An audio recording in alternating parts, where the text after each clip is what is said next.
السلام علیکم، آپ دیکھ رہے ہیں Syeda voice YouTube channel Islamic words. ایک بھائی کہتے ہیں ہمارے علاقے میں ایک شخص کا انتقال ہوا تو اسے غسل دینے کے لیے ایک عالم کو بلایا گیا۔ عالم نے جب اس کو غسل دینے کے لیے اس کے کپڑے اتارے تو عالم کی نظر اس کے داہنے کندھے پر پڑی۔ عالم نے دیکھا کہ اس نوجوان کا داہنا کندھا ایسے چمک رہا تھا جیسے کسی نورانی بزرگ کا چہرہ چمکتا ہے۔ عالم کو یہ دیکھ کر بڑی حیرانی ہوئی۔ اس کے بعد عالم صاحب نے میت کو غسل دیا اور کفن پہنا دیا۔ پھر جب نماز جنازہ کے بعد اس کو قبرستان لے گئے تو قبر میں اترتے وقت بھی عالم صاحب نے محسوس کیا اور وہاں موجود لوگوں نے دیکھا کہ اس کے داہنے کندھے یعنی سیدھے کندھے سے روشنی پھوٹ رہی تھی۔ وہاں موجود لوگوں کو یہ دیکھ کر بہت حیرت ہوئی اور اس مردے کو دفن کرنے کے بعد امام صاحب اس مردے کے گھر گئے اور اس کے گھر والوں کو ساری کیفیت بتائی، یعنی مردے کے بارے میں اس کے گھر والوں کو بتایا کہ کس طرح جب وہ اس کو غسل دے رہے تھے تو اس کا داہنا کندھا چمک رہا تھا اور قبر میں اتارتے وقت بھی اس کے داہنے کندھے یعنی سیدھے کندھے سے روشنی پھوٹ رہی تھی۔ عالم صاحب اس کی ماں سے پوچھا کہ اس بندے کے ایسے کون سے اعمال تھے جس کی وجہ سے اس کا داہنا کندھا اس قدر روشن تھا۔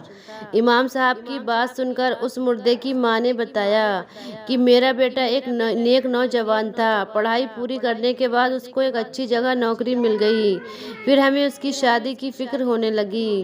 ہم نے اس کی شادی کے لیے ایک سے ایک اچھی اور خوبصورت لڑکی دیکھی۔ میرا بیٹا کیونکہ شکل و صورت کا بہت خوبصورت تھا اور ساتھ میں اس کی تعلیم بھی اچھی تھی اور اس کی نوکری بھی بہت اچھی تھی، اسی لیے کسی بھی اچھے گھر سے اور کسی بھی خوبصورت لڑکی کا رشتہ میرے بیٹے کے ساتھ آسانی سے طے ہو سکتا تھا۔ ہمارے پڑوس میں ایک معذور لڑکی رہتی تھی جس کے دونوں پاؤں کام نہیں کرتے تھے۔ وہ وہیل چیئر پر رہتی اور بغیر سہارے کے کوئی کام نہیں کر سکتی تھی۔ اس کو اٹھانے بٹھانے کے لیے یہاں تک کہ اس کو واش روم لے جانے کے لیے بھی کسی کے سہارے کی ضرورت ہوتی۔ میرا بیٹا مجھ سے کہنے لگا امی مجھے اس لڑکی سے شادی کرنی ہے۔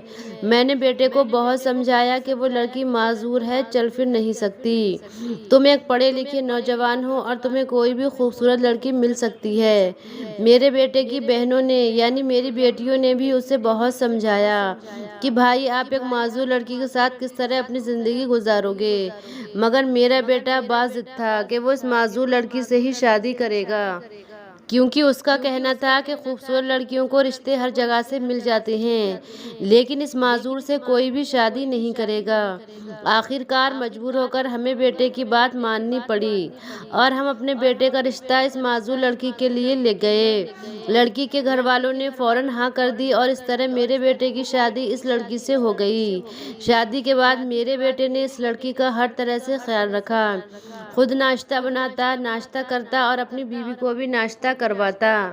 اس کے بعد اپنے کام پر چلا جاتا۔ کام پر جانے سے پہلے وہ کھانے پینے کا سامان اس لڑکی کے پاس رکھ کر جاتا تاکہ اسے کسی قسم کی کوئی پریشانی نہ ہو۔ آفس سے واپس آنے کے بعد وہ خود سارے کام کرتا، کھانا بناتا، خود بھی کھاتا اور اس کو بھی کھلاتا، یہاں تک کہ اپنی بیوی کو واش روم وغیرہ بھی خود اپنے ہاتھ سے اٹھا کر لے جاتا۔ اپنی بیوی کو واش روم لے جانے کے لیے وہ اسی داہنے کندھے کا سہارا دیتا تھا، شاید اسی لیے اس کا داہنا کندھا اس طرح چمک رہا تھا۔ مجھے لگتا ہے اللہ پاک کے یہاں اس کی یہ نیکی قبول ہو گئی ہے کیونکہ اس نے اپنی زندگی کی ساری آسائشیں اس معذور لڑکی کے نام کر دی تھیں۔ اللہ پاک ہمیں معذوروں کا احترام کرنے اور ان کی ضروریات کو سمجھنے کی توفیق عطا فرمائے، آمین، اور نیک راستے پر چلنے کی توفیق عطا فرمائے، آمین۔